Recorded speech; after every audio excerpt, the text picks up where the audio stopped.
Let's be real. None of us have it all together all the time. Much like us, I would say. I'd say almost every day. Pirates sideline reporter Hannah Mears received a letter from a fan that served as both a humbling reminder and an inspiring message. Hannah shared it on social media, and we immediately felt seen. Take a listen. She said, "The very first time I saw you in spring training, you had chipped nail polish."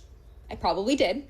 She said, "I don't know why I noticed that, but maybe it's because all of the other reporters have their hair, makeup, and nails done perfectly all the time. What I think is so cool about you is that you don't."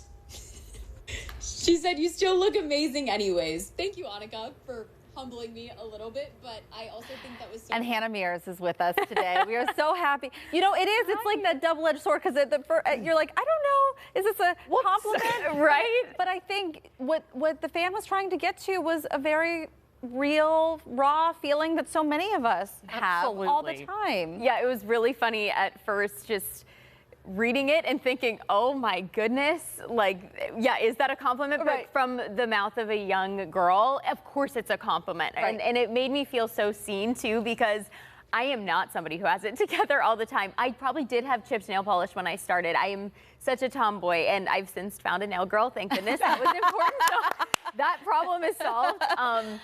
But it's baseball, it's 90 degrees. And I mean, you guys know it too, you're on TV every day, and the maintenance of stuff is a lot in those expectations. And also on social media, we see so many people who are like, dang, they look so good. They're so put together all the time. There's filters, there's this, and young girls are absorbing that too. So it made me feel really good to know that I can show up to work and look like myself, and that's okay, and someone else appreciates that. Absolutely. Good message. And exactly what you said, people are watching what we do. And I think, and all three of us can say, that I think that we forget that sometimes, because so often this comes naturally to us. I know that you do an incredible job, and it just comes naturally and seems like such a passion, but why did you want to share it exactly? Because I think it's an important reminder. Yeah, I brought the letter today so everybody could see it too, which is hilarious. This is something I feel like I need to frame, but I felt so important to share. I was never a huge sharer on social media. I was really somebody who just shared everything I did at work in my job. But this just struck me in such a way where I feel like there are so many days, and specifically the more that, you know, people see you and the more that you're on TV and the more people recognize you, and then you feel these pressures all the time. You're looking at yourself, you're looking back at your videos, you're thinking, oh my gosh, like, should I put more makeup on? I have like a wrinkle here, I'm changing, I'm getting older, all these things. And you just start to feel really bad about yourself, or you just feel like you're never enough. And this was just one of those centering moments where I was like, wow, I'm really proud that a little girl saw me and felt like I was enough just the way I am. And I think that that needs to be said more times than not. Well, and I do think it's true very much of women, especially if you're in the public eye at all, or just in general. I think we just get it a little bit more because you're in the public eye. Right. But all women get it, no matter what, that somebody has something to say about your appearance. Always.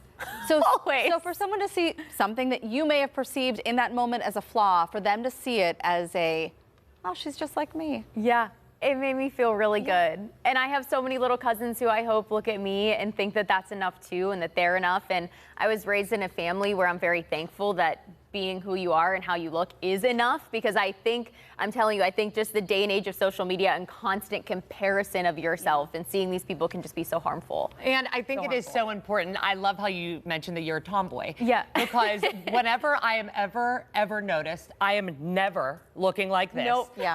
You know what I mean? There's no underwire. This is a sports bra. We're sweating. Yeah. And I will say, I think it is so important that people get to know that this is so fun.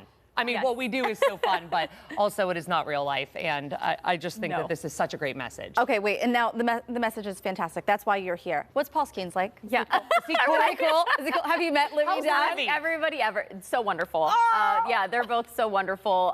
We are very blessed to have the types. I've worked with so many amazing people in Pittsburgh and on the Pirates who I truly can go to work every day and say that these people are just as great as you see them on TV. Yeah. They'll sit down and have a wonderful conversation with you. They give people the time of day. So yeah, they're both wonderful, and they looked absolutely fabulous on the red carpet. When he fixed her shoe. Oh, hearts melted across the world. We're all in love. Yes. We're very thankful that you came on today to share such a powerful message. Thank you for sharing it on social media for all the young women out there to Absolutely. see. Such a good example. I hope everyone knows they're enough. You're enough for the way that you are. We love your chip nail polish. Thank you. Oh, and she gave me a Taylor Swift friendship bracelet. Of course she did, because Of course I wore it today for her. Yes. Monica, this is for you. We love you, Monica. Thank you. Girls. Anna, always.